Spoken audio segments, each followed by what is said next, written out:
এরকম ঝরঝরে বিরিয়ানি কিভাবে বানাবেন, যেখানে চিকেনটা থাকবে নরম ও জুসি এবং ভাতটা থাকবে প্রতিটা থেকে আলাদা। প্রথমে 500 গ্রাম চিকেন নিয়ে তাতে আদা, রসুন, লঙ্কা বাটা, লবণ, হলুদ, জিরে, ধনে, লাল লঙ্কার গুঁড়ো, বিরিয়ানি মশলা, টক দই ও সর্ষের তেল দিয়ে ম্যারিনেট করে 1 ঘন্টার জন্য রেস্ট করতে দেব।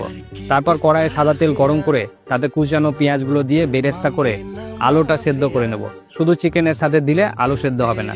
তারপর কিছুটা বেরেস্তা আলাদা রেখে ধনে পাতা দিয়ে মাংসটা মেখে ঘি গরম করে গোটা গরম মশলা ফোড়ন দিয়ে মাংসটা কষিয়ে নেব। যেহেতু টক দই দিয়ে ম্যারিনেট করা ছিল তাই মাংস রান্না হতে বেশি সময় লাগবে না। এবার হাঁড়িতে জল দিয়ে গোটা গরম মশলা, লবণ দিয়ে ফুটন্ত জলে আগে থেকে ভেজানো চাল দিয়ে 80% মতো সেদ্ধ করে নেব। এবার একটা হাঁড়িতে ঘি মাখিয়ে মাংসগুলো দিয়ে ভাত দিয়ে উপরে বেরেস্তা, বিরিয়ানি মশলা, গোলাপ জল, কেওড়া জল, মিঠা আতর, ঘি, কেশর দুধ দিয়ে আটা দিয়ে মুখ সিল করে 15 মিনিট দমে বসিয়ে দিলেই তৈরি দোকানের থেকেও ভালো চিকেন বিরিয়ানি। রবিবারের দুপুরে গরম গরম রায়তার সাথে খান, দারুণ স্বাদ।